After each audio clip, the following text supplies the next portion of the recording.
Bienvenue dans Wheel of Cannes. Dans l'épisode d'aujourd'hui, souvenir de cinéma pour Philippe Catherine, Los Angeles comme vous ne l'avez jamais vu, et un cri très mystérieux.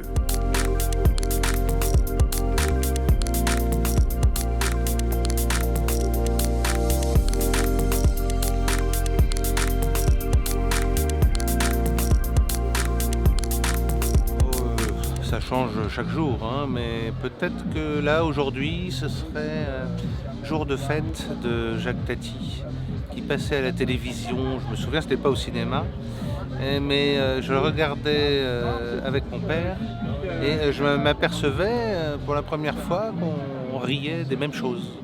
On retrouvait le même humour. Et au fond, un humour qui n'a pas besoin de paroles. Ça a été un moment fort et sentimental. Là.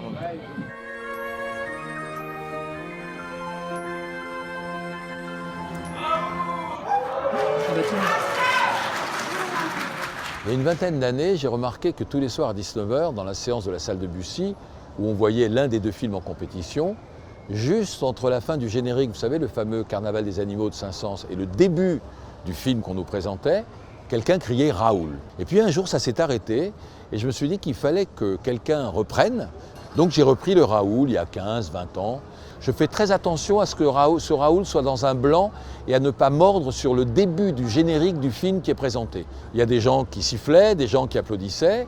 Libération a fait paraître un article, je suis célèbre, en disant il faut dire aux vigiles qui surveillent la salle d'abattre le misérable ou l'abruti qui crie Raoul.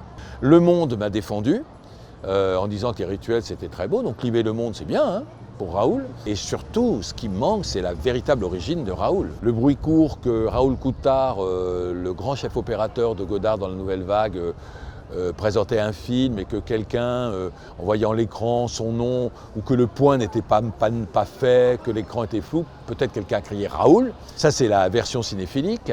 La version plus commune, c'est que un type dans la salle a appelé son copain Raoul et que tout le monde a trouvé ça tellement drôle que le lendemain quelqu'un a repris et que voilà, la tradition s'est installée. Et alors, j'ai fait ça pendant une vingtaine d'années et cette année, j'ai arrêté.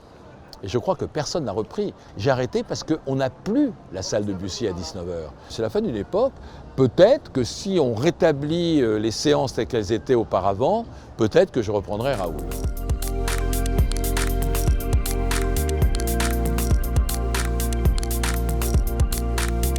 C'est la première fois que Nicolas Winding Refn fait une série. En l'occurrence, ça marche parce que je pense aussi qu'il ne l'a pas pensé comme une série, mais vraiment comme un long film. C'est vraiment le trajet, c'est le trajet d'un personnage qui est joué par Miles Teller, qui reprend beaucoup du personnage de Ryan Gosling dans Drive. Il est donc policier le jour, mais il est tueur à gages la nuit, et il essaye de nettoyer la ville et même presque le monde des raclures en fait. Et je trouve que c'est quelque chose qui est intéressant parce que ça se retrouve aussi beaucoup dans la photo de la série, dans le sens où il y a beaucoup de néons, beaucoup de lumière très tranchée. On a des cadres et des scènes entières par exemple qui sont dans un vert très sombre, très malaisant, mais vraiment aussi dans un rythme, quelque chose qui est très lent. Ça prend vraiment son temps pour installer les ambiances, des ambiances d'ailleurs vraiment très très glauques, comme s'il essayait de mettre à l'image ce qu'il y a de plus noir, je pense, dans l'âme humaine, quoi. Là, il y a quand même des moments d'ultra-violence, clairement, pareil comme dans un film de Nicolas Winding Refn, où ça explose en tension. C'est de l'horreur hyper graphique. Il a aussi quelque chose qui est très pubard, il esthétise beaucoup la violence. Mais je trouve que c'est vraiment, pour le coup, moi je trouve que c'est vraiment très justifié par rapport à ce qu'on dit des personnages et ce qu'il essaye de dire aussi plus globalement sur l'état du monde aujourd'hui.